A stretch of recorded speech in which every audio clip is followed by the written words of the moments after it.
Hello, and welcome back to another episode of the OS Academy. Today, we're going to be looking at the editor again for mapping, but this time we'll be looking at mapping another game mode. The game mode we'll be going over today is Taiko, and there are a few things to go over to start mapping Taiko. As you might have guessed, extra game modes started off as basic conversions from the OS standard maps, but as mapping has evolved, no longer do we need to rely just on conversion to make extra game modes. They all have their own mapping modes now. So, when getting started with Taiko, you will notice that the editor will look just like the standard mode editor. So to start off, I will explain how to get the notes to change from Katsu or Dan, how to make big Dans or big Katsus, and so let's get started. When you get into the editor, it will start out just like any other map. Timing will still need to be applied, and metadata and everything else. I'll link the timing tutorial just in case you missed it in the top left of the screen. After you've gotten your timing set, we can get started. There are a few things you need to know though. First off, you will need to go into Song Setup and go to the Advanced tab to swap your map to Taiko only. You could do that by clicking the drop-down menu and selecting the Taiko mode from the list of options. When adjusting the difficulty settings, remember, only HP drain and overall difficulty will be affected. Approach rate and circle size has no effect here, so you can leave those alone. When mapping, it's most likely a good idea to keep your Taiko map clean.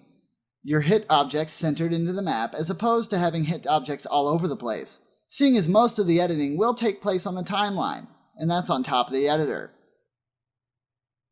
So now I'll go over how Taikos are made. We have touched base around how Taikos are made in the hit sound episode a bit, and hit sounds greatly affect Taiko mapping. They are about 90% of the creation when mapping Taiko.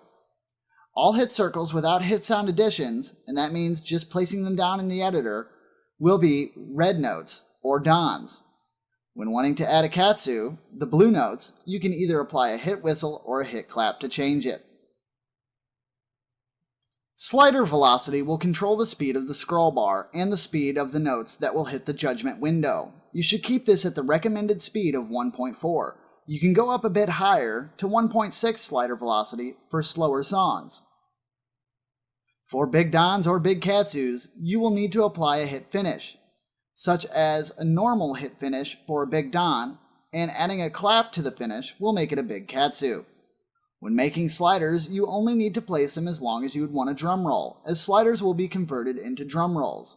Spinners will still act as spinners, but just Taiko spinners.